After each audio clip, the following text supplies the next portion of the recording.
My brother had an affair with my fiancée and got her pregnant right before our wedding. When I found out, I punched him and kicked her out. Now my parents are demanding that I forgive them, but I told them to leave me alone and moved away. This is a complicated story, but I'll try to keep it short.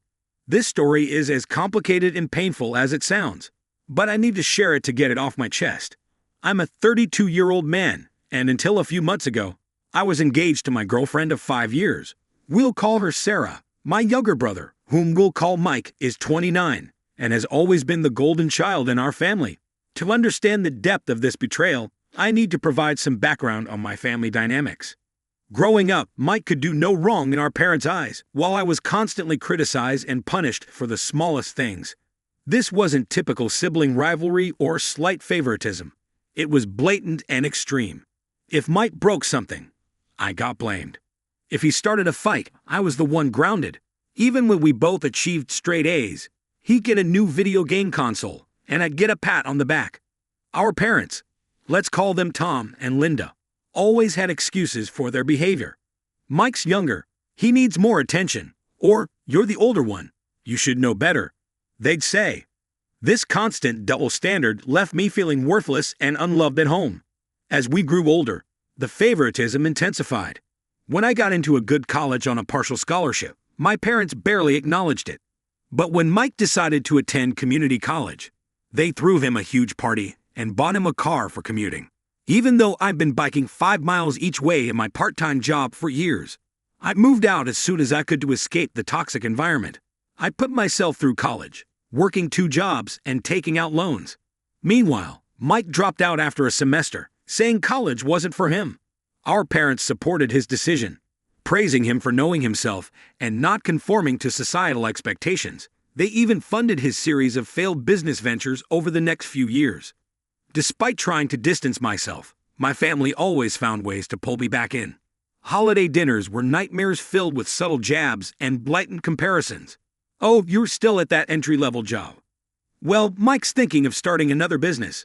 He's so entrepreneurial, they'd say, ignoring the fact that I was building a stable career while Mike was draining their retirement fund. I tried to maintain a relationship with Mike because he was still my brother. But it was always one-sided. He'd either ignore my attempts to connect or turn our conversations into competitions he could win. If I got a promotion, he'd suddenly have a big opportunity. If I started dating someone, he claimed to be in a serious relationship too. During one of my attempts to reconnect with Mike, I met Sarah. She was a friend of one of his short-lived girlfriends, and we hit it off immediately. Sarah was everything I'd ever wanted. Smart, funny, kind, and absolutely gorgeous. We started dating, and for the first time in my life, I felt truly happy. My parents were less than thrilled. They made snide comments about how Sarah was out of my league and questioned what she saw in me. Mike suddenly became very interested in my life, constantly asking about Sarah. At the time, I was just happy he seemed to care. Looking back, I should have noticed the red flags. Sarah and I moved in together after a year of dating, and things were great. We both had good jobs, traveled, and talked about the future. I started to believe I could have the life I'd always wanted, a successful career, a loving partner, and maybe kids someday. I proposed to Sarah on our 4th anniversary with a quiet dinner at home and a heartfelt speech. She said yes, and I felt on top of the world. We decided on a long engagement to take our time planning the wedding. We weren't in a rush. We had our whole lives ahead of us. Or so I thought. When we announced our engagement to my family, their reactions were mixed. My mom gave a fake smile and said, "Oh, how nice," in a tone that suggested otherwise. My dad simply grunted, "Good luck with that," and turned back to the TV. Mike's reaction was the strangest. He congratulated us, but something about his smile seemed off, almost predatory. I brushed it off, thinking it was just my insecurity. The next year was filled with wedding planning and work stress. Sarah and I were both working long hours to save up for the wedding and a down payment on a house. We didn't see each other as much, but I thought it was just a rough patch every couple goes through. In hindsight, I should have noticed the signs. Sarah became more distant, always on her phone and smiling at texts she said were from a friend at work. She started going out more with her girlfriends, coming home late smelling of alcohol and cologne. But I trusted her completely and never suspected she might be cheating, let alone with my own brother. About 4 months ago, Sarah started acting even stranger. She was moody, irritable, and often nauseous. I thought she might be pregnant, and I was thrilled at the idea. We hadn't been trying, but we'd talk about wanting kids eventually. I started imagining nursery colors and baby names. One night, she sat me down with tears in her eyes and told me she was pregnant, but the baby wasn't mine. I was stunned. When I asked who the father was, she broke down and whispered, "It's Mike." She admitted they'd been having an affair for months. I was devastated.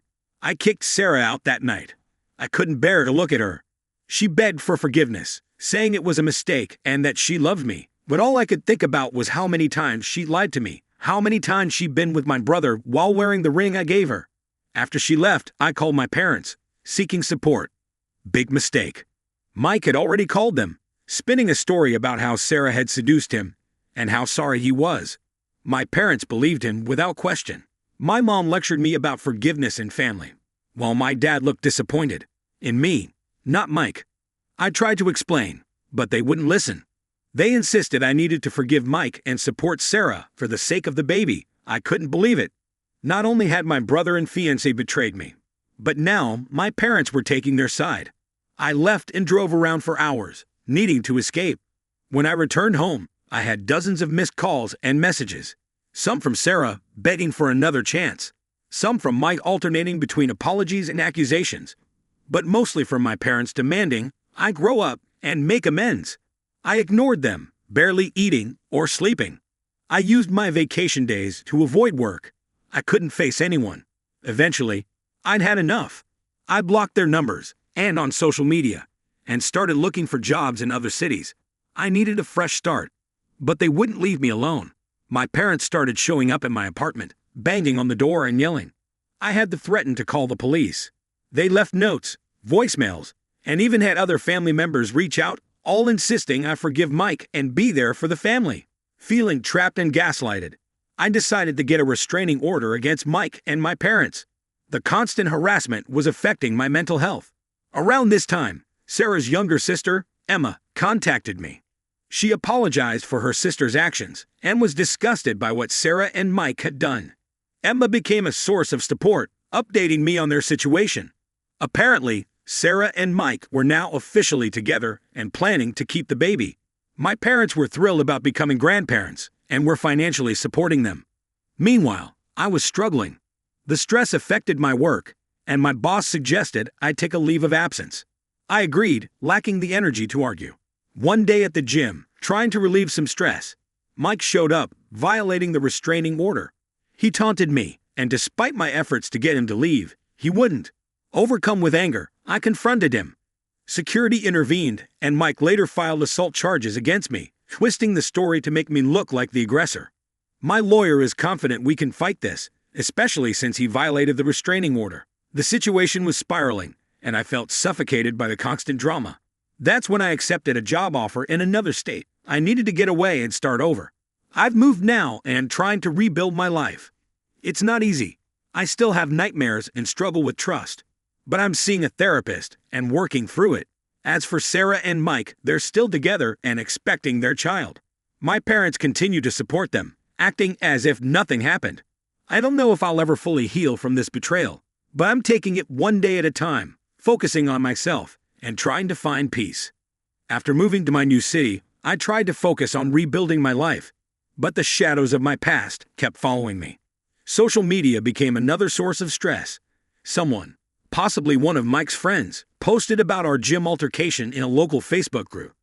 While they didn't use our names, the details were specific enough that anyone who knew us could figure it out. The comment section turned into a battlefield, with some people defending me and others taking Mike's side. The rumors and gossip were overwhelming, so I decided to deactivate my social media accounts to protect my mental health. Emma continued to be a source of support. She kept me updated on the situation back home, although sometimes I wasn't sure if I wanted to know. She told me that Sarah and Mike were officially a couple now and were flaunting their relationship publicly. My parents were fully supportive of them, eagerly anticipating the arrival of their grandchild. It hurt to know that they had so easily replaced me in their lives. One day, Emma informed me that Sarah had made a lengthy social media post about finding true love through adversity. She expressed hope that I would someday forgive them and be part of the child's life as an uncle. Reading that post felt like a punch to the gut. It was as if they were trying to rewrite the narrative, casting themselves as star-crossed lovers and me as the bitter ex who needed to get over it. The stress began to take a toll on my work performance. My boss noticed and called me into his office. He was sympathetic, but suggested that I take some time off to deal with my personal issues. He offered me a paid leave of absence, which I reluctantly accepted. It felt like yet another loss, but I knew I wasn't in the right headspace to focus on my job. Around this time, my parents escalated their efforts to contact me. They showed up at my workplace, causing a scene and violating the restraining order. Security had to escort them out, and I was mortified in front of my colleagues. They left voicemails accusing me of tearing the family apart and threatening to cut me off entirely if I didn't make amends. Mike continued to harass me as well. Despite the restraining order, he showed up at places he knew I'd be, like my gym or favorite coffee shop. He would smirk and make snide comments, trying to provoke me. One day, he crossed the line by making derogatory remarks about me to other gym members, implying that I was unstable. Unable to tolerate it any longer, I confronted him. The situation escalated into a physical altercation before security intervened. Mike filed assault charges against me, twisting the story to make himself look like the victim. Thankfully, there were witnesses and security footage showing that he had instigated the confrontation. My lawyer was confident that we could get the charges dropped and possibly strengthen the restraining order. Feeling cornered and overwhelmed, I decided that I needed a fresh start somewhere far away. I accepted a transfer to our company's Seattle office. It wasn't a city I'd ever considered before, but the idea of starting over in a new place was appealing. I informed my landlord, packed up my belongings, and said goodbye to the few friends who had stuck by me. Since moving, I've been focusing on healing. I found a good therapist who was helping me process the betrayal and trauma. I've started exploring Seattle, taking up hiking and photography as new hobbies. The change of scenery has been therapeutic, offering me a sense of peace I hadn't felt in a long time. Emma and I stay in touch occasionally. She respects my need for space, but lets me know she's there if I need anything. She told me that Sarah had the baby, a boy, and that my parents are doting grandparents. While it's still painful to think about, I've accepted that this is a chapter of my life that I need to close. I've cut off all contact with my parents and Mike.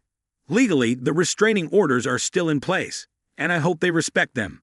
I've also decided not to return to social media, at least for the foreseeable future. It's better for my mental health to stay disconnected from the gossip and drama. Work has been going well. My new colleagues are friendly, and they don't know about my past, which is refreshing. I'm able to focus on my projects without the weight of personal issues clouding my mind. I'm also making new friends and slowly building a support network here. Looking back, this experience has taught me the importance of setting boundaries and prioritizing my well-being. It hasn't been easy, and I still have moments where the anger and sadness resurface. But I'm learning to cope and to find joy in small things again. I don't know what the future holds, but I'm optimistic. Maybe someday I'll be ready to date again, or consider starting a family of my own. For now, I'm taking it one day at a time, focusing on healing and embracing this new chapter in my life. As I continue this journey of healing and rediscovery, I've found moments of clarity amid the emotional chaos. Moving to Seattle was the right decision. It gave me the physical and emotional distance I needed from my family and the overwhelming mess that was my life. Each day, I wake up feeling just a little bit lighter, though the memories still linger. My new life here has brought unexpected comforts. The rain, which I initially thought would be depressing, has actually been soothing. A backdrop that reflects my own mood, but also encourages reflection and growth. I've spent a lot of time walking through the city's parks, taking in the beauty of nature. It's a quiet contrast to the storm I left behind. One of the hardest parts has been accepting that I may never have the kind of closure I was hoping for. Sarah and Mike will likely never admit how deeply they hurt me, and my parents may never realize the full extent of their favoritism or how much it affected me. That's something I've had to come to terms with. The desire for justice, for people to see the truth, was eating away at me. But I've started to let go of that. The truth is, they will continue to live their lives, and I need to focus on living mine. Therapy has been a game changer. My therapist has helped me unpack the years of emotional baggage I carried from my family dynamic. She's shown me that this betrayal, while devastating, doesn't define my worth. For so long, I measured my value based on the love and approval I never got from my parents. That constant feeling of being second best, not good enough, has been hard to shake. But now, I'm learning to find validation within myself rather than seeking it from others. One of the major breakthroughs I had recently was realizing that I don't need to forgive Sarah, Mike, or even my parents to move on. Forgiveness is often touted as the path to healing, but for me, it felt like giving them a pass for the pain they caused. Instead, I've chosen acceptance. I accept that they did what they did, that it hurt me deeply, and that I have every right to cut them out of my life. That's enough for me right now. I've also been working on reconnecting with friends. After everything that happened, I shut a lot of people out, too ashamed to talk about the betrayal or explain why I'd suddenly disappeared. But I realized I need a support system, people I can trust and who care about me. I've reached out to a few old friends and have begun making new ones here in Seattle. It's been slow, but each step forward is a victory. Work has become a positive focus in my life. At the new office, I've been given more responsibility and a chance to lead a team on an important project. The confidence my boss has in me has helped rebuild the self-esteem that was shattered by everything that happened. I throw myself into work, not as an escape, but as a way to remind myself that I'm capable, smart, and deserving of success. Emma, Sarah's sister, remains a surprising yet steady source of support. We don't talk often, but when we do, it's a relief to speak to someone who understands the situation without judgment. She's kept me updated on the family, though I've asked her to limit the details. I don't need to know about Sarah and Mike's day-to-day lives. It's enough to know that they're moving on, just as I am. Emma told me that Sarah had been struggling emotionally since the baby was born, but honestly, that's not my concern anymore. I've detached myself from their story, and that detachment has given me peace. One thing I've started to explore is the idea of love and relationships again. For the longest time, I thought I'd never be able to trust anyone after Sarah's betrayal. The fear of being hurt again was paralyzing. But in therapy, I've learned that this fear doesn't have to control my life. I'm not actively seeking a relationship, but I've become open to the possibility. I've even started going on casual dates, not with the intention of finding anything serious, but just to remind myself that there are good people out there and that I am still worthy of love. I've also developed new hobbies that keep me grounded. I've always enjoyed photography, so I've been taking my camera out more, capturing the beauty of Seattle's landscapes. It's become a form of meditation for me, a way to be present in the moment. I've also picked up cooking, something I never thought I'd enjoy, but it's turned into a relaxing and creative outlet. These small joys have helped me rebuild a life that feels more like mine and less like the one that was shattered. As time passes, I'm beginning to realize that moving on isn't about forgetting the past, but about reshaping my future. I can carry the lessons from this experience without letting it define who I am. I've come to terms with the fact that my family may never be part of my life again. And that's okay. Sometimes, choosing yourself means leaving behind the people who hurt you, even if they're family. I still have hard days.